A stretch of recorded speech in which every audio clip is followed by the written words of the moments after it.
नमस्कार, स्वागत है आपका न्यूज 19 में। मैं पुल के सेक्शन आप लोग के साथ। आइए नजर डालते हैं न्यूज 19 के मॉर्निंग अपडेट की। कोरोना संक्रमण की दर प्रदेश व देश में लगातार गिर रही है, लेकिन कोरोना संक्रमण ने हर सेक्टर पर भारी कहर बरपाया है। जोधपुर एयरपोर्ट पर भी कोरोना संक्रमण ने यात्री भार को काफी गिरा दिया। इसके साथ ही जोधपुर से चलने वाले विमानों की संख्या भी काफी कमी आ रही है। इसके कारण जोधपुर एयरपोर्ट को भारी नुकसान उठाना पड़ा। कोरोना वायरस का अति संक्रामक डेल्टा वेरिएंट बदलकर अब डेल्टा प्लस या AY1 बन गया है, लेकिन भारत में अभी इसी को लेकर के चिंतित नागरिक हो रहे हैं, क्योंकि देश में अब भी इसके बेहद कम मामले हैं। वैज्ञानिकों ने यह जानकारी दी और डेल्टा प्लस वेरिएंट वायरस के डेल्टा या B के वेरिएंट में बदलने से बना है। यमुना एक्सप्रेसवे पर फास्टैग का ट्रायल मंगलवार से शुरू हो गया। एक्सप्रेसवे के तीनों टोल प्लाजा पर 15 जून से एक साथ ट्रायल किया जा रहा है। फास्टैग का संचालन करने वाली कंपनी और एक्सप्रेसवे का संचालन करने वाली JP इंफ्राटेक के अधिकारी लगातार फास्टैग की एक ट्रांजैक्शन पर निगाह रख रहे हैं। सुबह से ही जेवर, मथुरा और आगरा टोल प्लाजा पर फास्टैग से वाहनों को एंट्री दी जा रही है। भ्रष्टाचार को सबसे बड़ा मुद्दा बनाकर युवाओं को बांधने वाले और भूख हड़ताल से सबको महात्मा गांधी की याद दिलाने वाले अन्ना ने दिल्ली की राजनीति में तूफान ला दिया। अन्ना खुद भले ही सक्रिय राजनीति में नहीं है, लेकिन आज दिल्ली के मुख्यमंत्री अरविंद केजरीवाल उसी दौर का चेहरा है। 84 बरस के हुए अन्ना आज वापस महाराष्ट्र में हैं और समाज सेवा से जुटे रहते हैं। पश्चिम बंगाल में सत्ता विरोधी लहर को हराने और विधानसभा चुनाव में ऐतिहासिक जीत दर्ज करने के बाद ममता बनर्जी अगले चुनाव को लेकर अभी से रणनीति बना रही है। इसके लिए तृणमूल कांग्रेस ने 2026 में होने वाले विधानसभा चुनाव तक चुनावी रणनीतिकार प्रशांत किशोर की भारतीय राजनीतिक कार्रवाई समिति को बोर्ड में शामिल कर लिया। मॉर्निंग अपडेट में फिलहाल इतना ही। देश और दुनिया की तमाम बड़ी खबरें देखते रहिए हमारे साथ। नमस्कार। वही खबर जयपुर से आ रही है, जहां 9 साल से फरार एक आरोपी को पुलिस ने गिरफ्तार कर लिया है। अभियुक्त अपनी पहचान छुपाकर जयपुर शहर के अलग अलग जगह निवास करता था। पुलिस जयपुर पश्चिमी प्रदीप मोहन शर्मा IPS ने जानकारी देते हुए कहा कि शहर में बढ़ते हुए अपराधियों को मद्देनजर रखते हुए थाना में अपराधियों की श्रेणी बनाकर अपराधियों की धरपकड़ हेतु समस्त थाना को निर्देशित किया गया। गठित टीम द्वारा लगातार प्रयास कर अभियुक्त का 9 साल पहले का रिकॉर्ड पता कर कार्रवाई की गई। जब अपराधी को पता चला कि पुलिस के पास उसका वारंट है तथा पुलिस उसकी तलाश कर रही है, तो अपराधी ने अपनी जमीन जायदाद विक्रय कर दी तथा जयपुर शहर में अलग अलग जगह अपना नाम व काम बदलकर निवास कर रहा था, जिसकी कड़ी बद तरीके से लगातार प्रयास कर सराया बाबड़ी इलाका थाना आमेर से गिरफ्तार कर सफलता प्राप्त की।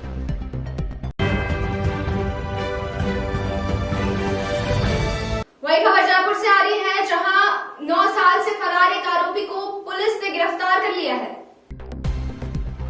अभियुक्त अपनी पहचान छुपाकर जयपुर शहर के अलग अलग जगह निवास करता था।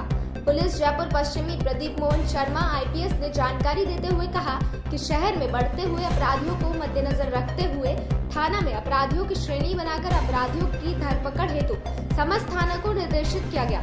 गठित टीम द्वारा लगातार प्रयास कर अभियुक्त का 9 साल पहले का रिकॉर्ड पता कर कार्रवाई की गई। जब अपराधी को पता चला कि पुलिस के पास उसका वारंट है तथा पुलिस उसकी तलाश कर रही है, तो अपराधी ने अपनी जमीन जायदाद विक्रय कर दी तथा जयपुर शहर में अलग अलग जगह अपना नाम व काम बदलकर निवास कर रहा था, जिसकी कड़ी बद तरीके से लगातार प्रयास कर सराया बाबड़ी इलाका थाना आमेर से गिरफ्तार कर सफलता प्राप्त की। दौसा जिले से बड़ी खबर सामने आ रही है। जीप चोरी कर फिरौती प्रकरण में 10 साल से फरार चल रहा अभियुक्त लालसोट पुलिस ने गिरफ्तार किया है। अभियुक्त ने परिवादी से जीप बरामदगी के नाम पर वसूले थे 40,000 रुपए।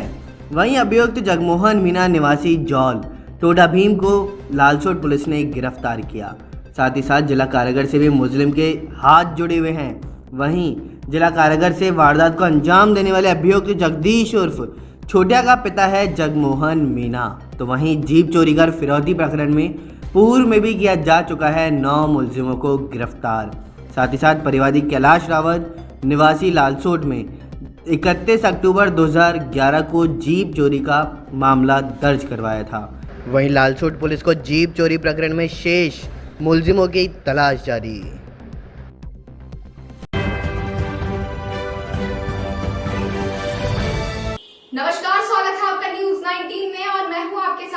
के श्राप।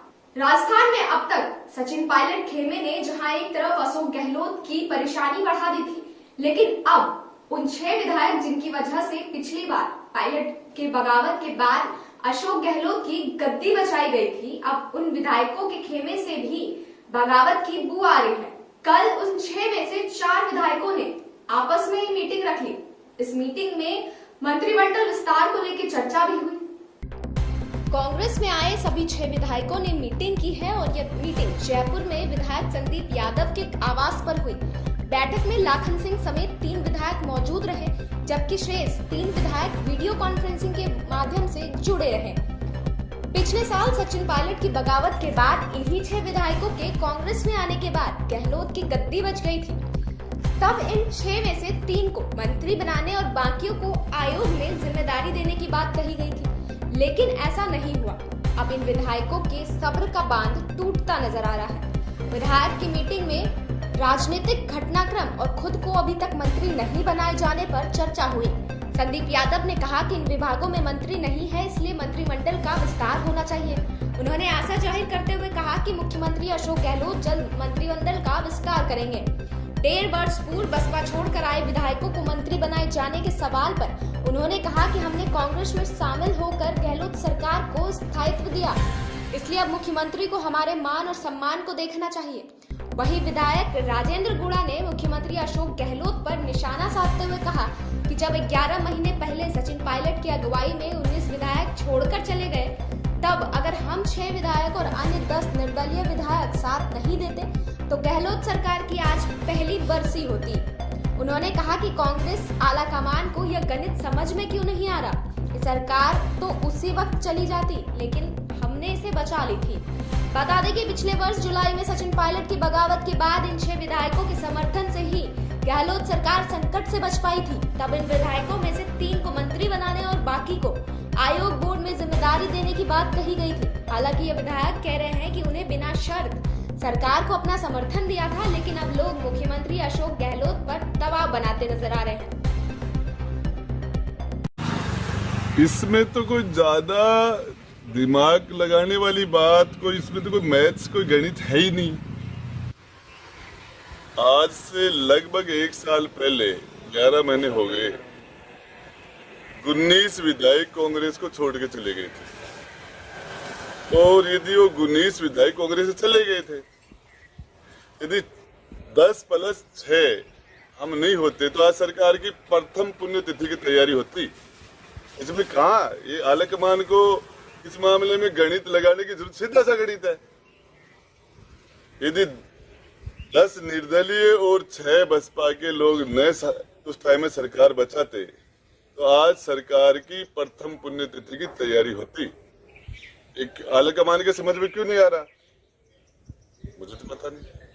कैबिनेट इसे बचाने की एवज में क्या उन 10 और 6 को कोई सम्मान मिला, कोई या बुला दिया गया? बात इशू वो नहीं है, बात इशू है कि जिन लोगों ने सरकार के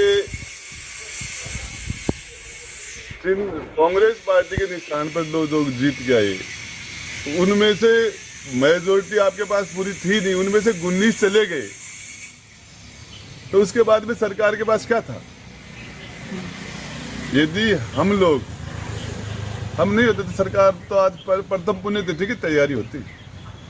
कैबिनेट का क्या है? आप क्या कैबिनेट अब कर देनी चाहिए या क्या आपको लगता है कि अभी और आगे इसी तरीके के हाल रहेंगे?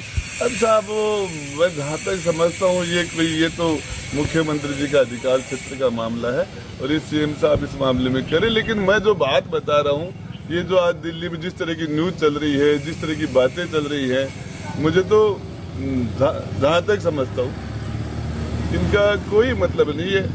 और इसका मतलब तो वफादारियां रही कहाँ जाएंगी? या पायलट कैंप गैर जरूरी दबाव करेंगे? मुझे तो पता नहीं इस बात का दबाव बना रहे हैं या दबाव नहीं बना रहे पायलट साहब या उनके ग्रुप के जो लोग, लेकिन मुझे तो ये पता है हम नहीं होते तो सरकार की प्रथम पुण्यतिथि होती।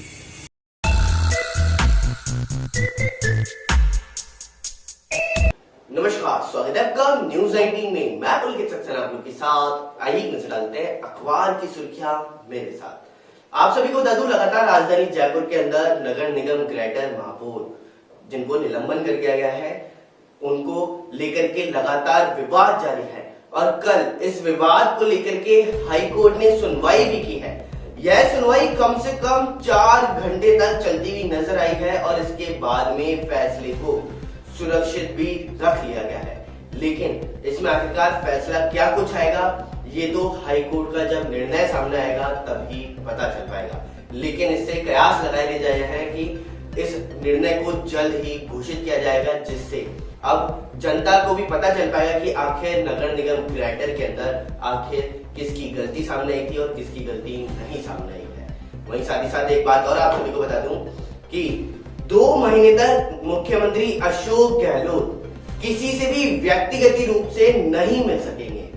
उन्होंने पोस्ट कोविड के खतरे को चल देखते हुए यह फैसला लिया है।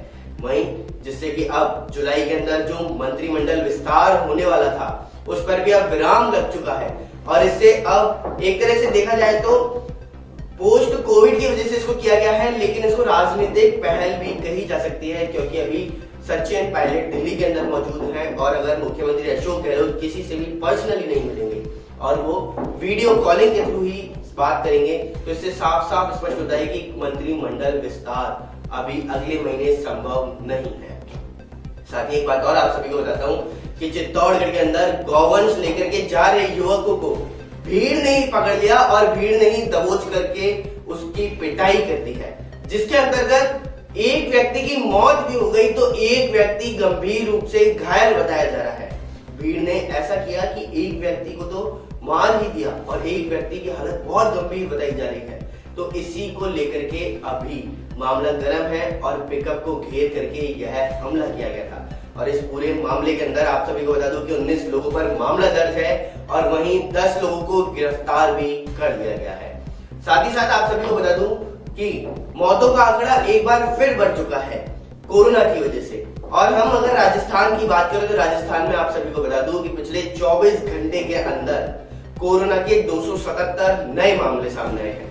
वहीं साथ ही साथ 20 लोगों की मौत भी इस बार देखने को मिली है। और राजस्थान की राजधानी जयपुर की बात करें तो जयपुर में फिर 50 से ज्यादा केस हो चुके हैं और कल 60 केस एक बार फिर से जयपुर के अंदर सामने आते हुए नजर आए हैं। तो अखबार की खास सुर्खियों के अंदर फिलहाल इतना ही। बने रहिए न्यूज 19 के साथ। नमस्कार। वही खबर जयपुर से आ रही है, जहां परिवहन मंत्री प्रताप सिंह खाचरियावास ने RUHS में जाकर ICU में भर्ती कोरोना मरीजों से मुलाकात की है। परिवहन मंत्री प्रताप सिंह खाचरियावास आज राजस्थान के सबसे बड़े कोरोना हॉस्पिटल RUHS पहुंचे और वहां ICU में भर्ती मरीजों से मिलकर उनके हालचाल पूछे। मंत्री खाचरियावास ने इस अवसर पर RUHS के डॉक्टर्स को धन्यवाद दिया कि उन्होंने मौत से जंग के बाद लोगों को जिंदगी देने में जबरदस्त काम किया। मौत से जंग में जिंदगी की जंग जीत गई। अब कोरोना कमजोर हो रहा है, लेकिन हमें सावधान रहना होगा। मंत्री खाचरियावास ने कहा कि जब से RUHS में घुसे तो स्ट्रेचर पर एक बच्ची आफरीन जे के लोन हॉस्पिटल से रेफर होकर आई थी। बच्ची की उम्र 10 वर्ष थी और बच्ची कोरोना पॉजिटिव थी। खाचरियावास ने कहा कि मैंने डॉक्टर से बात की तो डॉक्टर्स ने मुझे बताया कि यदि तीसरी लहर को रोकना है तो हमें सावधान रहना होगा। भीड़ से बचें, मास्क का प्रयोग करें, दूरी बनाकर रखें, वैक्सीन लगाएं, अन्यथा तीसरी लहर बच्चों को नुकसान पहुंचा सकती है। मंत्री खाचरियावास ने कहा कि कोरोना होने पर मरीजों से दूर न भागें, रिश्ते निभाएं, सावधानियां बरतते हुए उनके साथ रहकर उनकी सेवा करें। RUHS में जिन मरीजों के साथ इनके रिश्तेदार थे उनके आंखों में चमक अलग ही थी। मैं सबसे कहूंगा कि वे स्वयं 29 बार कोरोना के ICU में कोरोना मरीजों से मिल चुके हैं। मरीजों को अटेंड भी उनकी सेवा कर रहे हैं। वे जल्दी ठीक हो रहे हैं, इसलिए सिर्फ डरे नहीं, सावधानी के साथ अपने मरीजों की सेवा करें, क्योंकि सेवा से बड़ा कोई धर्म नहीं है। ये हमारी परीक्षा की घड़ी है। अब आगे सावधान रहें जिससे कोरोना को हमेशा के लिए खत्म किया जा सके। खाचरियावास के साथ पार्षद मनोज मुदगल, RUHS के अधीक्षक अजीत सिंह, RUHS के तरुण लाल सहित RUHS के कई डॉक्टर्स मौजूद रहे। RUHS हॉस्पिटल का मैं दौरा करके आया हूँ और मुझे आज मेरी आत्मा को शांति है कि सेवा धर्म कहाँ पर है तो RUHS में आकर देखना चाहिए।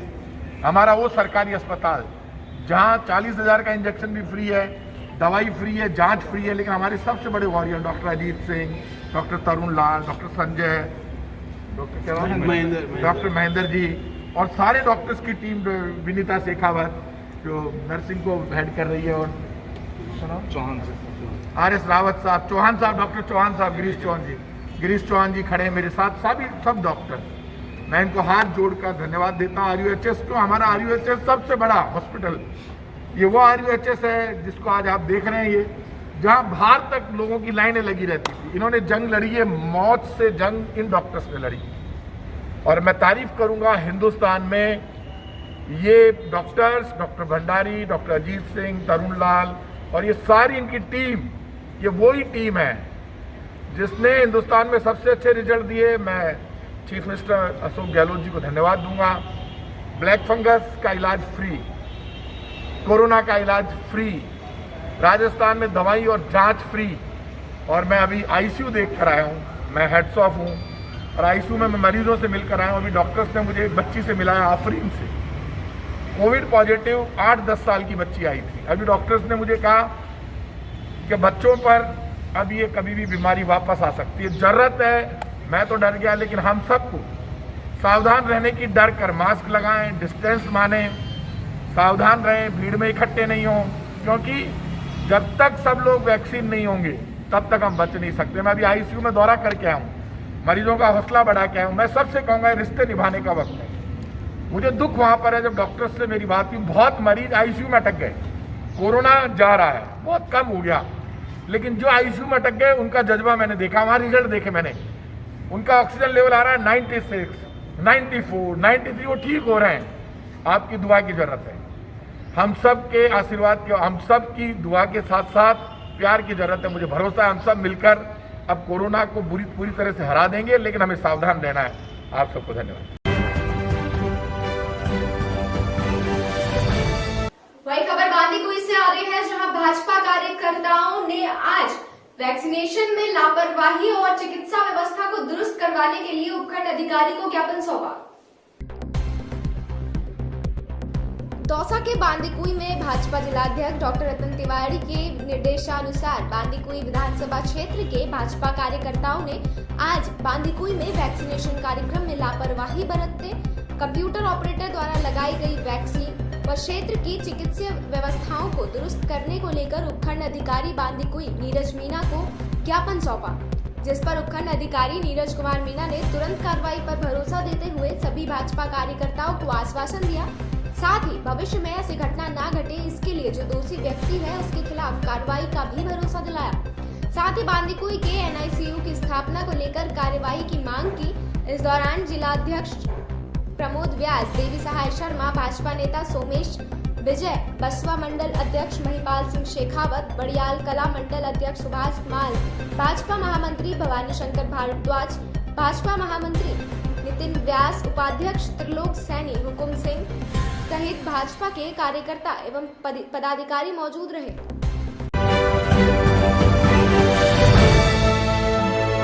चलिए अभी एक रुक कर लेते हैं 12 जिले की ओर, जहां पर आप सभी को बता दूं कि पिता और पुत्र दोनों करंट की चपेट में आ गए हैं, जिससे पिता की तो मौत हो चुकी है, लेकिन पुत्र अभी भी अपना जीवन संघर्ष कर रहा है। तो आइए नजर डालते हैं पूरी रिपोर्ट की ओर।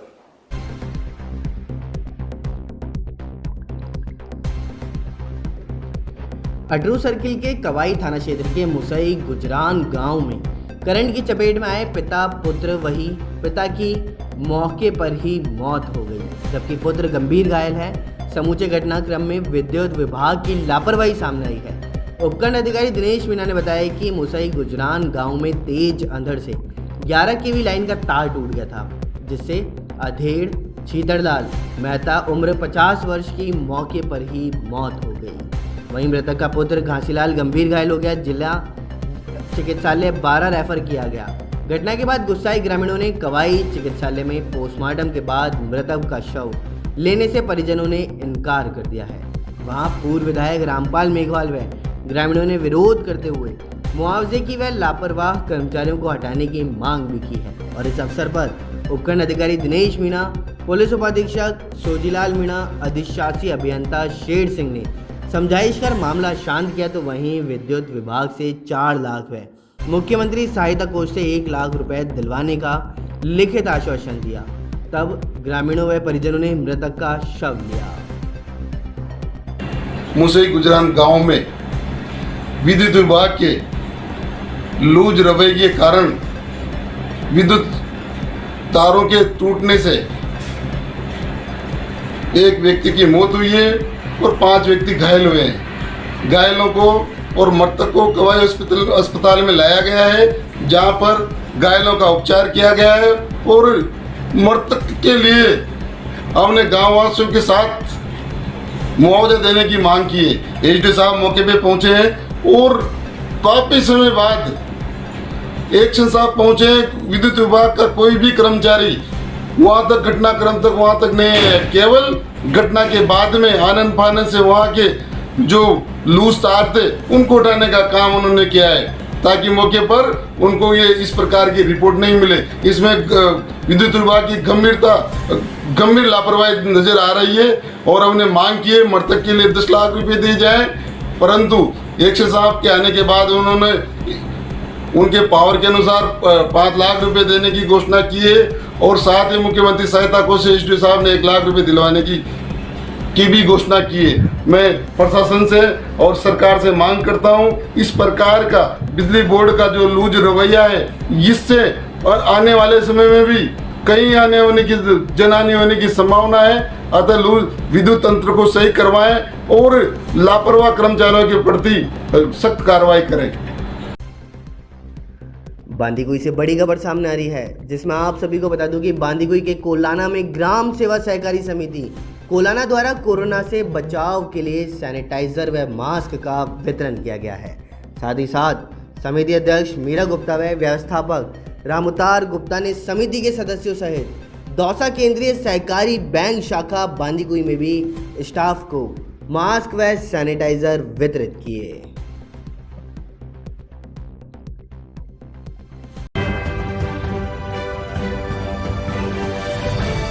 वहीं खबर भीलवाड़ा से, जहां 1.25 किलो अफीम व 16 किलो के करीब डोडा पोस्ट चुरा कर ले जाते 3 तस्करों को पुलिस ने गिरफ्तार किया है। अवैध मादक पदार्थ की तस्करी को लेकर जिला पुलिस अधीक्षक भीलवाड़ा के आदेशक व अतिरिक्त पुलिस अधीक्षक शाहपुरा व पुलिस उप अधीक्षक जहाजपुरा के निर्देशन पर जहाजपुरा थाना पुलिस ने कार्यवाही करते हुए 2 बाइक पर 3 युवकों को अवैध मादक पदार्थ की तस्करी करते गिरफ्तार किया है। जहाजपुरा थाना अधिकारी हरीश शाखला ने बताया कि अवैध मादक पदार्थों की तस्करी की सूचना पर जहाजपुर थाना पुलिस ने नाकाबंदी के दौरान नगदी बांध भूतेश्वर महादेव मंदिर देवली मांडलगढ़ मेगा हाईवे पर नाकाबंदी के दौरान मोटरसाइकिल PV 11 और CV 8447 पर जसबीर शेख पिता और 50 साल निवासी 22 बालपुरा पट्टी उकाला पुलिस थाना फसियाला जिला पटियाला नजीर खान और ढाकला पुलिस थाना फसियाला जिला पटियाला पंजाब से करीब अवैध अफीम तथा मोटरसाइकिल RJ 6 BB 8587 पर सवार नवरतन सिंह छोटा पुलिस थाना बिगौदा भीलवाड़ा के कब्जे से अवैध डोडा चुराकर करीब 16 किलोग्राम जब्त किया गया।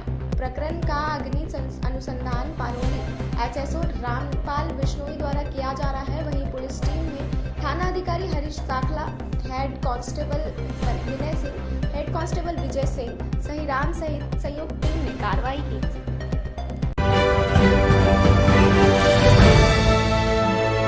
चलिए अब एक रुख करते हैं दौसा जिले की ओर, जहां पर आप सभी को बता दूं कि बांदीकुई विधानसभा क्षेत्र के पूर्वी गांव में तेज तूफान आने के कारण 3 दिन से 3 फेज सप्लाई बंद कर दी गई है और इसी से वहां पर रहने वाले गांव में जितने भी व्यक्ति हैं उन सभी को पानी की समस्या के से जूझना पड़ रहा है और इसी को लेकर के अभी विद्युत विभाग का कहना कुछ और ही है।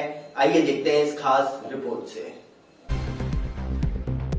बांदीकुई विधानसभा क्षेत्र के पूर्वी गांव बड़ियाल कला, गढ़मैरी, तोगड़बास, रलावता, रूपवास, कठा नाड़ी गांव में गहराया जल संकट। भाजपा देहात मंडल बांदीकुई के पूर्व अध्यक्ष ने बताया कि 13 जून को तेज तूफान व बारिश के बाद 3 फेज विद्युत सप्लाई 3 दिन से पूर्णतः बंद हो जाने के बाद ग्रामीण क्षेत्र में जल संकट गहरा जाने से पशुधन व ग्रामीणों को पीने का पानी उपलब्ध नहीं हो पा रहा है।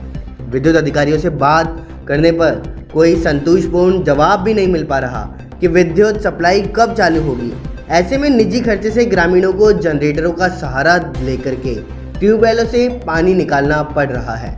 ग्रामीणों पर कोरोना काल में आर्थिक दोहरी मार पड़ रही है और उधर गहलोत की कांग्रेस सरकार अपनी दलीय लड़ाई में व्यस्त है।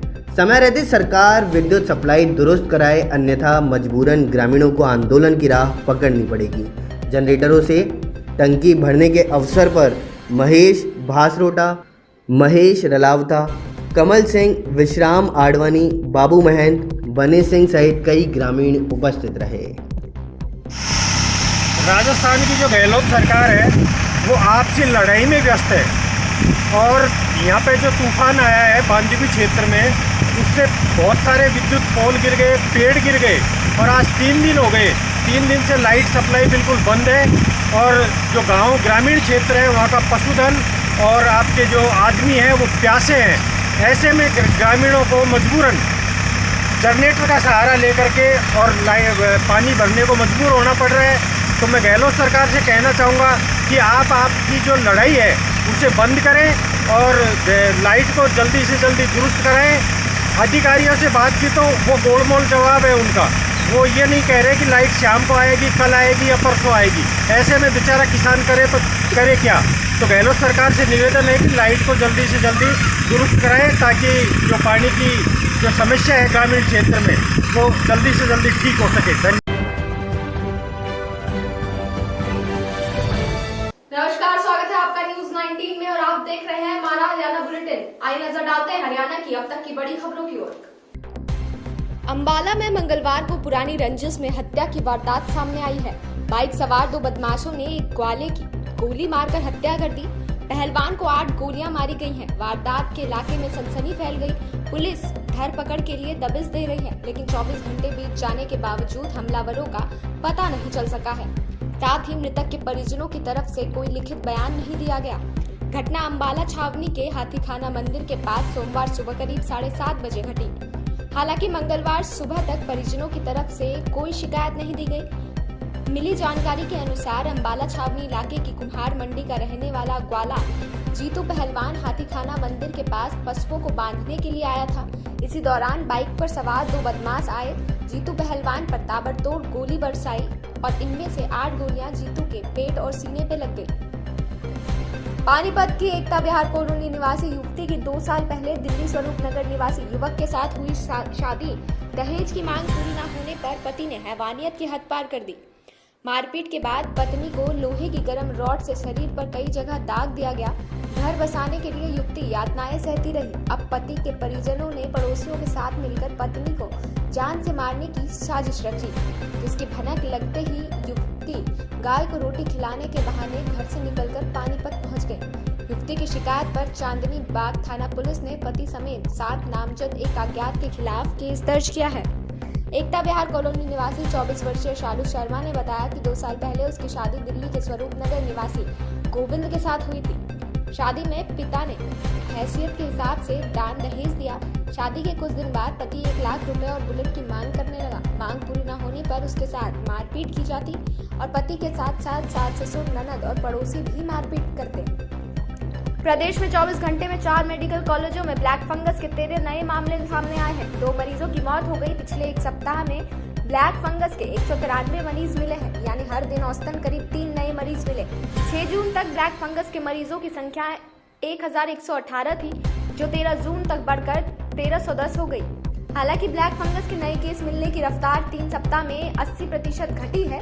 वहीं 23 मई को 30 मई तक मरीजों की संख्या में 96.7% की बढ़ोतरी हुई है। अब पिछले सप्ताह में मरीजों की संख्या 17.27 ही बढ़ी है। इसके बावजूद ब्लैक फंगस के मरीजों के लिए एम्फोटेरिसिन बी इंजेक्शन की सप्लाई गति नहीं पकड़ रही है। किसान आंदोलन की वजह से बंद हुए रास्तों को खुलवाने के लिए ग्रामीणों की दूसरे दिन सोमवार को सेरसा गांव में पंचायत हुई। इसमें फैसला लिया गया कि यदि उनके गांव में रास्ता नहीं खोले गए तो वह अपने अपने गांव के लिंक मार्ग बंद कर देंगे। आंदोलन की वजह से ग्रामीण बंधक बने हुए हैं। अब तीसरी पंचायत 20 जून को जाटीकला गांव में होगी। पंचायत में अन्य गांव में समर्थन लेने को पंचायतें करने का ऐलान किया है। आंदोलनकारियों ने जाटी मोड़ को बंद रखने के लिए कहा है, जिसके जिसके विरोध में किसानों ने सिरसा गांव के पूर्व पंच रामनिवास पर हमला कर दिया। इसके बाद आसपास के गांव में किसानों के प्रति विरोध बढ़ रहा है। सिरसा गांव में हुई पंचायत में 14 गांव के जनप्रतिनिधि पहुंचे थे। कृषि के लिए ट्यूबवेलों के लिए कनेक्शन पर बिजली सप्लाई व खपत को लेकर रिपोर्ट मांगी, क्योंकि बिजली की खपत के अनुसार बिजली निगम को 6 से 7 हजार करोड़ रुपए की सब्सिडी सरकार देती है। खासकर दक्षिणी हरियाणा बिजली वितरण निगम की ओर से कृषि ट्यूबवेलों की बिजली खपत पर सवाल उठे हैं। हरियाणा इलेक्ट्रॉनिक रेगुलेटरी कमीशन ने DHBN को आदेश दिए कि वह कृषि ट्यूबवेल कनेक्शन की खपत का डेटा पूरी रिपोर्ट 1 माह में सौंपे। कमीशन ने निगम से 2017-18, 2019-20 तक की कृषि ट्यूबवेलों या यूं कहे कि किसानों को बेची गई या सप्लाई की गई बिजली की रिपोर्ट मांगी है। यह रिपोर्ट 3 माह में देनी होगी। इन 3 वर्षों की रिपोर्ट निगम खुद तैयार नहीं करेगा, बल्कि थर्ड पार्टी से तैयार कराया जाएगा, ताकि पक्षपात की गुंजाइश न रहे। आज के इस खास बुलेटिन में बस इतना ही। देश और दुनिया की तमाम खबरों के लिए देखते रहिए न्यूज़ 19। नमस्कार, आप देख रहे हैं न्यूज़ 19 और मैं हूं आपके साथ स्वाति मिश्रा। अब तक की तमाम बड़ी खबरों की ओर नजर डालते हैं फटाफट अंदाज में। मुख्यमंत्री योगी आदित्यनाथ ने राम मंदिर निर्माण के लिए बनाए गए श्री राम जन्मभूमि तीर्थ क्षेत्र ट्रस्ट पर जमीन खरीद में लगे आरोपों पर संज्ञान लेते हुए पूरे मामले की रिपोर्ट की तलब की है। उन्होंने ट्रस्ट और जिला प्रशासन से इस मामले में विस्तृत जानकारी देने को कहा। बता दें कि मामला प्रकाश में आने के बाद पूरे देश में चर्चा के केंद्र में आ गया है। ट्रस्ट के पदाधिकारियों पर भ्रष्टाचार के आरोप लग रहे हैं, इसे लेकर कांग्रेस नेताओं ने भी प्रदर्शन किया है। साल 2020 में उत्तर पूर्वी दिल्ली में हुए दंगे मामले में UAPA की धाराएं में गिरफ्तार पिंजरा तोड़ कार्यकर्ता देवांगना कलिता, नताशा नरवाल और जामिया के छात्र आसिफ इकबाल को दिल्ली हाईकोर्ट ने मंगलवार को जमानत दे दी है। दिल्ली हाईकोर्ट ने उत्तर पूर्व दिल्ली दंगा मामले के 3 आरोपियों को अपने अपने पासपोर्ट जमा करने, गवाहों को प्रभावित न करने और सबूतों के साथ छेड़छाड़ न करने का निर्देश दिया है। अदालत ने जामिया के छात्र आसिफ इकबाल तन्हा को भी उत्तर पूर्व दिल्ली में हुई दंगे मामलों में जमानत दे दी। बंगाल की अलीपुरद्वार में एक महिला का विवाह उत्तर संबंध होने के बाद जिससे नाराज स्थानीय लोगों ने पंचायत की बैठक में महिला को नग्न कर पीटा और फिर गांव में घुमाया। क्रूरता की हद तब हो गई जब गांव के लोगों ने महिला का वीडियो बनाकर सोशल मीडिया पर वायरल कर दिया।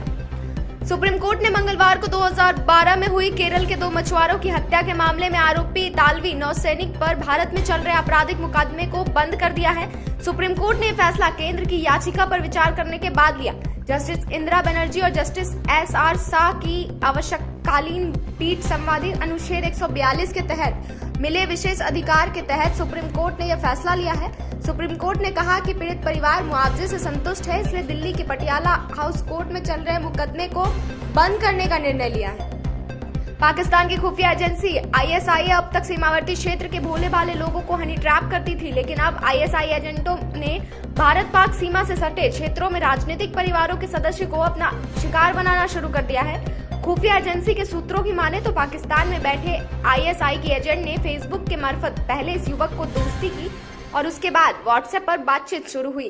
खास बात यह है कि यह युवक चांदन क्षेत्र में आता जाता रहता है, जहां भारतीय सैनिक की गतिविधियां संचालित होती हैं। ऐसे में उसके पास ज्यादा जानकारी होने के कारण एजेंट ने लगातार उसे अपने जाल में फंसाए रखा और हनी ट्रैप का शिकार बनाया। जयपुर में नाबालिग बच्चे से जागती कर बनाया वीडियो। आरोपी ने पीड़ित का अश्लील वीडियो बनाकर उसकी मां को भेजा। करधनी थाना इलाके की मामला बताया जा रहा है। आरोपी अमित के खिलाफ दुष्कर्म का मुकदमा दर्ज किया है। आरोपी फरार है। पुलिस अभी भी मामले की जांच कर रही है। बीकानेर की 6.5 महीने की नूर फातिमा का निधन। आज सुबह ही इस दुनिया से नूर फातिमा ने अलविदा कहा। नूर फातिमा को 16 करोड़ के इंजेक्शन की थी आवश्यकता, लेकिन नहीं हो सका पैसे का इंतजाम और इलाज के अभाव में कह दिया दुनिया को अलविदा। हालांकि कई सामाजिक संगठनों की तरफ से नूर फातिमा के लिए लगातार पैसों की मदद की जा रही थी। सरदार शहर विधायक भंवरलाल शर्मा आज 11 बजे मीडिया से रूबरू होंगे। पिछले साल सचिन पायलट के बागी रुख अपनाने के बाद उनके सहयोगी विधायकों में शामिल थे शर्मा, लेकिन पायलट कैंप के विधायकों के आने के पहले ही मुख्यमंत्री को समर्थन देते हुए लौट आए थे। टोंक जिले की निवाई से बड़ी खबर। चाय की दुकान में अचानक सिलेंडर ने पकड़ी आग। पास स्थित किराने की दुकान की चपेट में आई। दत्तवास बाजार का ये मामला बताया जा रहा है। मौके पर पुलिस पहुंच चुकी है। आमजन के सहयोग से आग पर काबू पाया गया है। आसपास के दुकानदारों ने भी दुकान बंद कर दी। पूर्वी लद्दाख की गलवान नदी घाटी में 15 जून 2020 को हुई हिंसा को आज 1 साल हो गए हैं, जिसमें भारत के 20 जबकि चाइना के 50 सैनिक मारे गए थे। हिंसा किन परिस्थिति के कारण शुरू हुई, इसको लेकर अस्पष्टता अभी भी मौजूद है, लेकिन बीती बातों का ध्यान देते हुए लगता है कि यह सुनियोजित हमले का नहीं बल्कि स्थितियों के अनियंत्रित हो जाने का परिणाम था। दोनों पक्षों को इस हिंसा के लिए दोष दिया गया। हालांकि चीनी सैनिक के पास गलवान नदी के उस क्षेत्र में होने का कोई अधिकार नहीं था जो स्पष्ट रूप से LAC से भारत की तरफ का हिस्सा है। आज के इस बुलेटिन में बस इतना ही। देश और दुनिया की तमाम खबरों के लिए देखते रहिए न्यूज़ 19। वहीं दौसा जिले से एक और बड़ी खबर सामने आ रही है। आप सभी को बता दूं, दौसा जिले के महुआ में नकली बीज कारोबार चरम पर है और फिर मिली है नकली बाजरा बीज की खेप। वहीं साथ ही साथ बता दूं, महुआ के बालाहेड़ा में खाद बीज की फर्म पर कार्रवाई की गई है। साथ ही 25 पैकेट नकली कंपनी बाजरा बीज जब्त किए गए। साथ ही साथ पुलिस व बीज कंपनी की संयुक्त कार्रवाई देखने को मिली।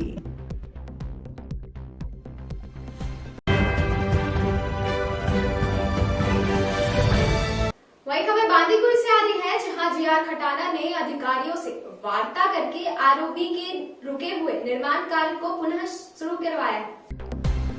लंबे समय से धोली गुमटी बांदीकुई आरओबी के बंद पड़े निर्माण कार्य को लेकर क्षेत्रीय विधायक जीआर खटाना ने अधिकारियों से वार्ता कर उक्त कार्य को शुरू करवाया। उन्होंने अधिकारियों को बताया कि इस पुलिया का निर्माण कार्य पूर्ण नहीं होने के कारण लोगों को भारी समस्या का सामना करना पड़ता है।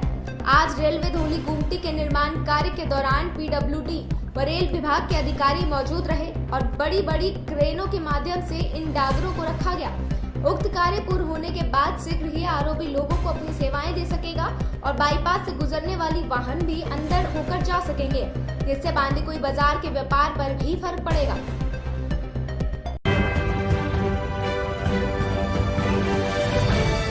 नमस्कार, स्वागत है आपका न्यूज़ 19 में और मैं हूं आपके साथ स्वाति मिश्रा। आज हम आपको एक अनूठी लूट के बारे में बताएंगे। ये घटना चूरू की है, जहां मनपुरम फाइनेंस लिमिटेड में कुछ बदमाशों ने दिन दहाड़े लूट की वारदात को अंजाम दिया, जहां से करीब 17 किलो सोना और करीब 9 लाख रुपए दिन दहाड़े लूट कर ले गए और बड़े ही आराम से फरार भी हो गए। पुलिस को मिली जानकारी के बाद उन्होंने हरियाणा के बॉर्डरों पर नाकाबंदी करवा दी, जिसके बाद महज 3 घंटे में उन अपराधियों में से 2 अपराधी को गिरफ्तार भी कर लिया गया है। चूरू के रिलायंस मॉल के पास Manappuram finance limited gold loan की शाखा है। दोपहर करीब 3 बजे 4 बदमाश यहां पहुंचे। उस दौरान ब्रांच में मैनेजर समेत 4 लोग मौजूद थे। बदमाशों ने हथियारों में से सभी को धमकाया और सोने के गहने व कैश लेकर भाग गए। घटना की सूचना मिलने पर एसपी नारायण टोगस, एएसपी योगेंद्र फौजदार, डीएसपी ममता सारस्वत, कोतवाली थानाधिकारी सुभाष कछावा सहित FSL टीम ने मौके पर पहुंचकर जांच की। ब्रांच हेड प्रहलाद सैनी ने बताया कि चारों बदमाश शाखा में गोल्ड लोन लेने की बात कहकर अंदर आए। इनमें से एक बदमाश ने अपनी अंगूठी देकर कहा कि लोन लेना है। इसके बाद स्टाफ पर पिस्टल तान दी। इस दौरान वो खाना खा रहे थे।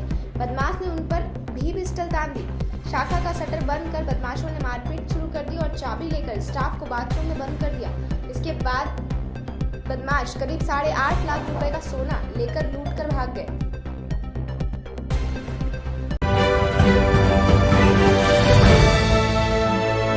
चलिए अब एक रुख करते हैं राजधानी जयपुर की ओर, जिसमें आप सभी को बता दूं कि राजधानी जयपुर के अंदर लगातार चोरियां बढ़ती जा रही हैं और इन चोरी के साथ साथ वाहन चोरी के मामले भी लगातार सामने आ रहे हैं।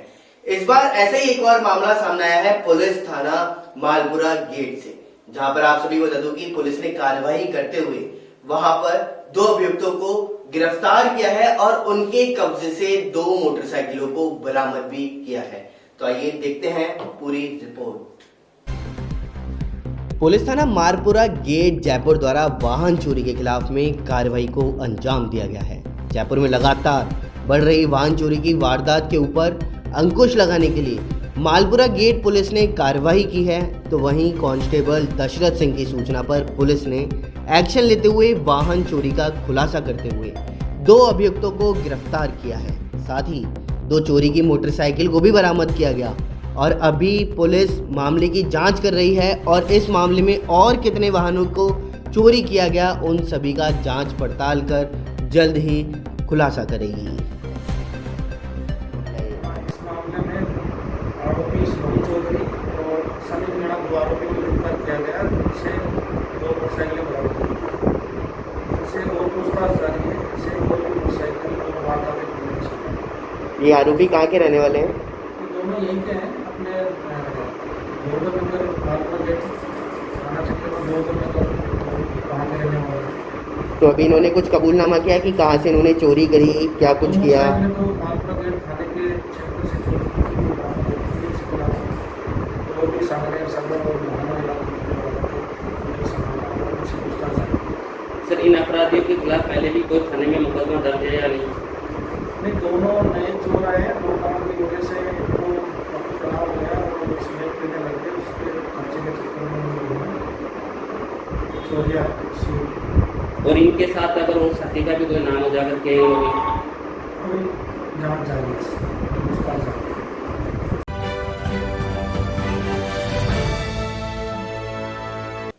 नमस्कार, स्वागत है आपका न्यूज 19 में और मैं हूं आपके साथ स्वाति मिश्रा। आज 15 जून है। आज से ठीक 1 साल पहले हमारे जवानों ने अपने पराक्रम का अद्भुत परिचय दिया, जिसमें बीजिंग तक हाहाकार मच गया। अपने कमांडिंग ऑफिसर के अपमान का बदला लेने के लिए जब हमारे बिहार रेजिमेंट के कुछ सैनिकों ने चीन के सैनिकों को खदेड़ दिया। आज हम उनकी शहादत को नमन करते हैं और आज के दिन ही हम उनके साथ आज हम चर्चा करेंगे उस पूरे विषय को लेकर। क्या किस घटना के बारे में हम बात कर रहे हैं, वो घटना किस प्रकार से हुई और उस घटना में शहीद हुए कमांडिंग ऑफिसर संतोष बाबू के बारे में, कौन थे, उनका व्यक्तित्व क्या था और किस प्रकार के अपमान की वजह से हमारे सैनिकों ने चीन से बदला लिया। तो आज इस चर्चा में हमारे साथ जुड़े हैं कर्नल देवानंद गुज्जर जी, जिनका हम स्टूडियो में स्वागत करते हैं। कर्नल साहब, स्वागत है आपका। बहुत बहुत धन्यवाद आपका। आज हम आपसे चर्चा करेंगे कि आप सबसे पहले आपको मैं बताना चाहूंगी कि कर्नल साहब संतोष बाबू के काफी करीबी रहे हैं, उनको करीब से जानने का उन्हें मौका भी मिला और कहीं ये बिहार रेजिमेंट में भी हैं, इन्होंने लेह लद्दाख में अपनी सेवा भी दी है। तो आप जानते हैं उससे लेह लद्दाख की क्या वहां की जो सीमाओं के अंदर जो तानाबानी चलती रहती है उसको लेके क्या प्रभाव पड़ता है हमारे देश के ऊपर। कर्नल साहब बताइए कि जी, सबसे पहले आप सबको मैं आज इस गलवान दिवस के ऊपर हमारे गलवान के बलवानों को नमन करना चाहूंगा, जिन्होंने अपने जीवन का बलिदान भारत माता की सेवा में कुर्बान कर दिया। और मैं उनके परिवार से, उनके नजदीक जितने भी हैं, उन सबसे यही प्रार्थना करूंगा कि आप सौभाग्यशाली हैं कि आपने उन वीरों को जन्म दिया है, वो आपके परिवार से हैं जिन्होंने भारत माँ का सर ऊंचा किया है। इसके साथ में सबसे पहले, जैसे आपने सवाल किया कि कर्नल बाबू, हाँ बिल्कुल, मैं उसी बिहार रेजिमेंट का हूं जिसकी आप चर्चा कर रहे हैं और मैं उसी बिहार रेजिमेंट में बहुत लंबे समय तक मैंने सेवाएं दी हैं।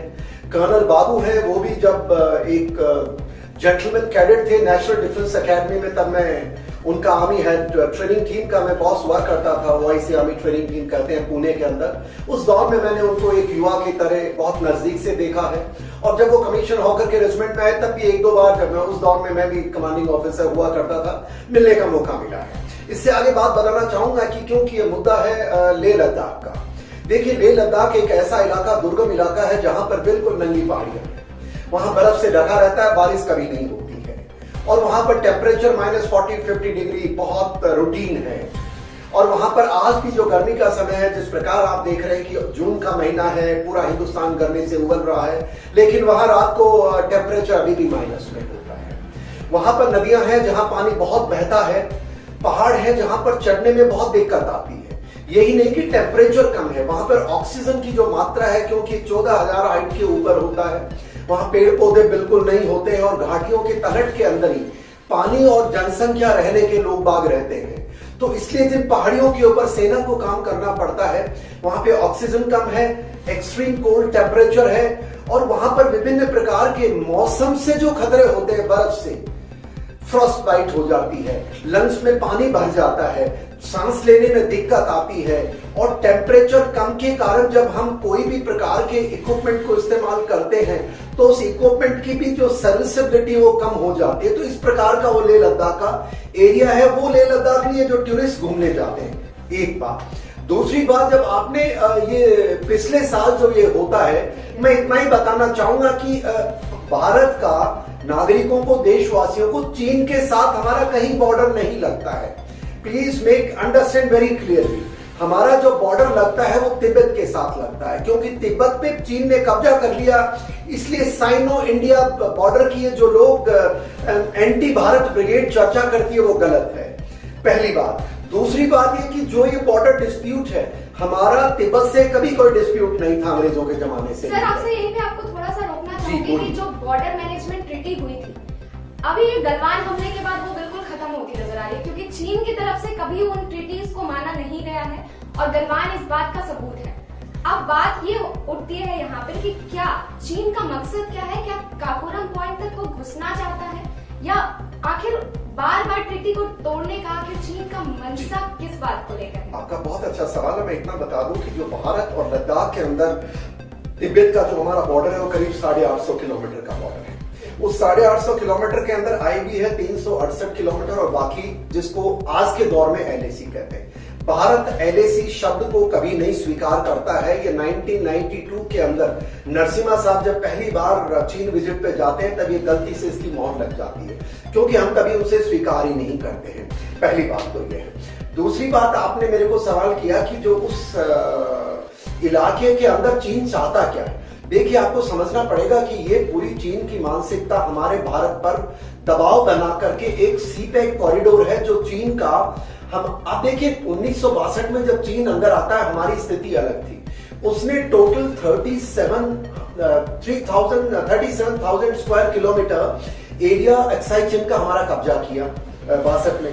5,000 स्क्वायर किलोमीटर सक्शगाम वैली एक इलाका है जो पाकिस्तान से 63 के अंदर लिया, और उस इलाके से इसका एक उसको हम कहते हैं, उसका एक रोड है जिसका नाम है G219 जो तिब्बत से शिंकियांग एक इलाका है चीन का, वो आज चीन का है पर उसने पहले चीन का नहीं था, वो कब्जा किया हुआ इलाका है।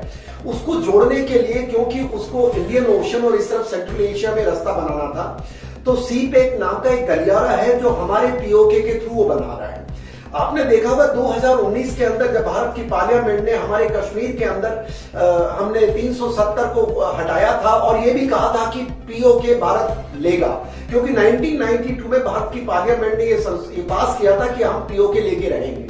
तो चीन को चिंता होगी कि भाई सीपैक अगर मेरा ये पाकिस्तान भारत करेगा तो मेरा सीपैक खत्म हो जाएगा, मेरे पूरा व्यापार धराशायी हो जाएगा, नंबर 1। तो इसने क्या किया कि जो इसका G219 एक हाईवे है जो तिब्बत से लेके शिंकियांग तक जाता है, वो जाता है हमारे एक्साई चीन के साथ होते हुए, वो जाता है हमारे K2 जो आपने कराकोरम रेंजेस के साथ से जाता है, वो जाता है हमारा दौलत बेग ओल्डी एक एयर बेस है जो 2008 के अंदर हमने वापस उसको शुरू किया था, वो जाता है हमारे सक्शगाम वैली के थ्रू। और यही बताना चाहूंगा, सक्शगाम वैली के अंदर जो इन्होंने रास्ता बनाया है, भारत सरकार तो ये 1963 से चीन ने बनाना शुरू कर दिया था, और 1952 से, हमको तो 7 वर्षों तक पता भी नहीं लगा था जब तक कि चीन ने खुद रेडियो पर आकर के स्वीकार नहीं किया। तो इसलिए चीन का इंटरेस्ट वहां पर बहुत ज्यादा है। और पिछले साल जब आपको सबको पता है कोरोना का जो इसने बायो वायरस चीन ने निकाला था, उसके कारण ये साउथ चाइना सी में पूरी दुनिया से गिर गया।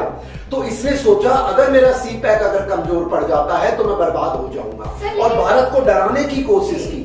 और जो इन्होंने जो गलवान के अंदर ये दुस्साहस किया, आपने बहुत सही बताया कि जिस प्रकार भारतीय सेना 16 बिहार के जवानों ने चीन को सबक सिखाया और हमारे इलाके की सुरक्षा ही नहीं की, चीन को वहां से भागने पे मजबूर किया। बिल्कुल सर, अभी यहाँ पर आपको दोबारा आपसे एक सवाल मेरे दिमाग में आ रहा है कि पैंगोंग लेक एरिया जो है, अभी जैसा कि पिछले साल के डिस्प्यूट के बाद देखा जाए तो वहां पर 4th और 6th डिवीजन को उन्होंने 8th एंड 11th डिवीजन में बना दिया है। 5200 मीटर ऊंचाई पर उन्होंने अपने राइफल और तोप तैयार कर रखे हैं। आखिर आपको क्या लगता है कि भारत के पास ऐसी कोई रणनीति अब तक तैयार हो पाई है जिससे वो चीन को मुंह तोड़ जवाब दे पाए? पहली बात तो मैं आपको बता दूं, दर्शकों को बता दूं कि मुंह तोड़ जवाब हमने पिछली बार भी दिया, और जिसका अंजाम आप सबको पता है कि दुनिया में चीन शर्मिंदा हो रखा है। उसके कितने लोग भारतीय सेना ने मारे वो भी स्वीकार नहीं करता। दूसरी बात, अब जब फरवरी के अंदर इनका डिसएंगेजमेंट शुरू होता है तो वो जिस रफ्तार से भागा है, आपको बता दूं कि जितनी तेजी से वो आए थे पेंगोंग एरिया में। और पेंगोंग झील क्या है, देखिए पेंगोंग झील एक लंबी पतली झील है जो 700 मीटर से लेकर के 4 किलोमीटर से ज्यादा चौड़ी नहीं है, बहुत लंबा गलियारा है। 3/4 वो चीन का है, 1/4 हमारा है। और ये एक फिंगर 8, फिंगर 4 कुछ फिंगर्स होते हैं जो पहाड़ के ऊपर जो ढलाने नुमा होते हैं, उठे हुए इलाके को फिंगर कहते हैं। लाइक आपने उंगली देखिए, उठा हुआ बीच में नदी का इलाका होता है। तो फिंगर के ऊपर जब ये वापस गया, आपने सवाल बहुत अच्छा किया कि वो अब मौजूदा स्थिति ऐसी है। मैं आपको बता दूं कि अप्रैल से जो पहले की स्थिति थी पेंगोंग लेक में, वो चीन ने स्वीकार कर लिया, फरवरी में वहां से पीछे चला गया। पर जहां पीछे गया, थोड़े दिनों पहले आपने न्यूज में देखा होगा, वहां पर उन्होंने एक एक्सरसाइज की थी जिसके अंदर एयर डिफेंस का उसने जमावड़ा किया, जिसके अंदर हवाई जहाजों का जमावड़ा किया, मल्टी बैरल रॉकेट लॉन्चर का जमावड़ा किया, कम्युनिकेशन इक्विपमेंट का जमावड़ा किया, उसने हथियारों का, हवाई जहाजों का प्रदर्शन किया। तो वो जो जमावड़ा है, अगर आप वो सवाल पूछें तो आपको बता दूं कि भारत पिछली बार भी मेरे डिप्लॉयमेंट किया। अभी भी हमने चीन पे भरोसा भारत नहीं करता है, हमें मानना पड़ेगा। सेना कतई नहीं करती है। और अगर आपको याद हो, कैलाश पर्वत श्रृंखला के ऊपर 28 और 29 अगस्त को भारतीय सेना जाके बैठ गई थी। उस दिन चीन समझ गया था कि भारत अब वो भारत नहीं है, 62 का ये दूसरा भारत है। रही बात हमारी तैयारी, मैं आपको बता दूं, देशवासियों को बता दूं, भारतीय सेना वो सेना है जब इक्विपमेंट उसके पास नहीं था तो भी चीनियों की गर्दनें मरोड़ के इन हमारे बिहार रेजिमेंट के जवानों ने उनको पटकनी दी थी। और आज तो पिछले 1 साल के अंदर हमारा पूरा साजो सामान सरकार का तैयार है और इक्विपमेंट तैयार है। जो बाकी कुछ देशद्रोही लोग और एंटी भारत गैंग जो चर्चा करती है कि भारत के पास ये नहीं है, बकवास करना बंद कर दो। चीन की कोई हिमाकत नहीं, हमारी तरफ देख ले। हम भरोसा नहीं करते। चीन जहां इकट्ठा है, सुनिए बात, चीन जहां बैठा है। यहाँ पे एक सवाल है छोटा सा कि पुशबैक करने के लिए क्या वॉर डोर को ओपन करना जरूरी है, क्योंकि वो बहुत ही एक्सपेंसिव हो जाता है और वो आखिरी विकल्प होता है वॉर हमारे लिए। आपने बहुत सही कहा। देखिए, ये वॉर कोई अकेला मिलिट्री वॉर नहीं होता है। Please, there is economic war, there is a diplomatic war, there is so many facets of war. जो फिजिकल, जो अब आप एक बात, आप घर में रहते हैं जी, घर के ताला लगाते हैं कि नहीं लगाता है? क्यों लगाते हैं? चोरों से लगाते हैं ना। इसीलिए सेना की जरूरत होती है दुश्मनों से बचाने के लिए। अब रही बात, हर बॉर्डर पे, हर इंच पे तो सेना नहीं लगाई जा सकती, पर अगर परिस्थिति ऐसी है, पिछले साल हमारे करीब 50,000 के आसपास वहां हमने ट्रूप्स डिप्लॉय किए थे। इस 1 साल के अंदर हमको लगा कि चीन बदमाशी कर रहा है, वहां पर मैं आपको बता दूं एडिशनल ट्रूप्स गए हैं। हमारे राफेल आया है, हमारे मिग की सीरीज वहां है, मिराज वहां है, एयरक्राफ्ट गए हैं, चिनूक्स गए हैं। तो पूरी तैयारी है भारतीय सेना की, मैं आपको बता दूं। और जो दौलत बेग ओल्डी, जिसको चीन पिछली बार कब्जा करना चाहता था, जिससे कि वो कराकोरम रेंज के ऊपर अपना गलियारा सुरक्षित कर सके और G219 को सुरक्षित कर सके, वो उसको हमने नहीं करने दिया। तो ऐसा मेरा मानना है। तो सर अफदोस, आप जैसा कि हमने आपको शुरुआत में बताया था कि कर्नल साहब भी बिहार रेजिमेंट से ताल्लुकात रखते हैं। सौभाग्य है मेरा जी। और संतोष बाबू जो हमारे शहीद थे, कमांडिंग ऑफिसर, उनसे भी इनका खास है। तो आप 2 शब्द कह दीजिए सर उन शहीदों के लिए जो गलवान में शहीद हुए। देखिए, सबसे पहले तो मैं बताना चाहूंगा कि उस स्थिति के अंदर जो उस दिन क्या होता है, उस दिन चीन ने धोखे की एक वारदात की। 15 जून 2020 के दिन एक समझौता हुआ था कि शाम तक चीनी जो इलाके में आके टेंट लगाया था वो चले जाएंगे, लेकिन वो नहीं गए और धोखा कर दिया उन्होंने।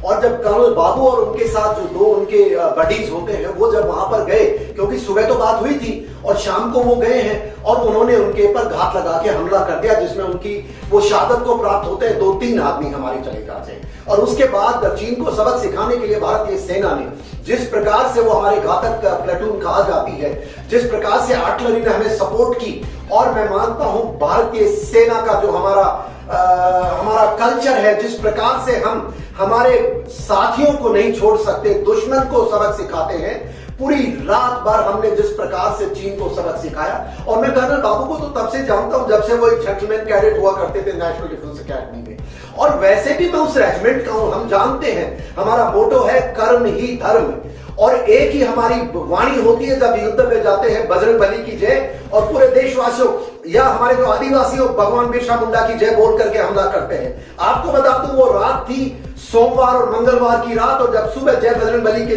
जयकारे लग रहे थे तो वहां पूरा चीन को धराशायी कर दिया। ये वीरता की गाथा हमारे जवानों की। और तो और देखिए, जिस प्रकार चीन ने अपने वो अंदर बांध करके हथियार लेके आए थे, हमारे तो निहत्थे गए थे, शांति प्रिय लोग जैसा हम मानते हैं, पर जो उन्होंने बहादुरी का काम किया है और उनको जिस प्रकार से देश ने सम्मान दिया है, मैं भी अपने आप को गौरवान्वित महसूस करता हूं कि मैं उसी बिहार रेजिमेंट का हूं, उसी भारतीय सेना का, उसी मां भारती का पुत्र हूं, जिसने भारत मां के लिए अपना जीवन की जितनी सेवा दे सकता था दी थी। बहुत बहुत धन्यवाद आपका कर्नल साहब हमारे साथ इस चर्चा में जुड़ने के लिए। Thank you very much. जय हिंद। 15 जून को आज एक बार फिर न्यूज 19 की तरफ से शहीद हुए उन तमाम वीर सैनिकों को हमारे तरफ से सत सत नमन। और इस चर्चा को यहीं पे विराम देते हैं। देश और दुनिया की तमाम खबरों के लिए आप देखते रहिए न्यूज 19। वही खबर जयपुर से आ रही है, जहां सचिन पायलट कैंप के विधायक की प्रेस कॉन्फ्रेंस होने जा रही है। आपको बता दें कि आज शाम 6 बजे विधायक राकेश पारिक करेंगे प्रेस वार्ता। मानसरोवर में अरावली एमएलए फ्लैट्स में करेंगे प्रेस वार्ता। विधायक मुकेश भाकर भी मौजूद रहेंगे। वही खबर जयपुर से आ रही है, जहां सचिन पायलट कैंप के विधायक की प्रेस कॉन्फ्रेंस होने जा रही है। आपको बता दें कि आज शाम 6 बजे विधायक राकेश पारिक करेंगे प्रेस वार्ता। मानसरोवर में अरावली एमएलए फ्लैट्स में करेंगे प्रेस वार्ता। विधायक मुकेश भाकर भी मौजूद रहेंगे।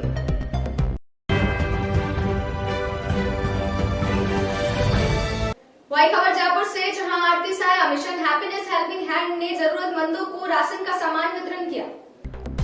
आरती साया mission happiness helping hands team के द्वारा विभिन्न जरूरतमंद लोगों को आर्थिक एवं खाद्य सामग्री का वितरण किया गया। बस्सी एवं झोटवाड़ा में भोजन सामग्री, अन्य दैनिक सामान व आर्थिक मदद आवश्यकता अनुसार दिया गया। वहीं ग्रुप चेयरपर्सन पूर्णिमा छाबड़ा जैन ने बताया कि इस अवसर पर आरती जैन, रूपाली, अनीता जैन, राधा, सुनीता, संतोष, भाभी, सूर्यकांता, प्रियंका सोनी आदि का पूरा सहयोग रहा। ये सामान ग्रुप की कोषाध्यक्ष रीना जैन की उपस्थिति में दिया गया।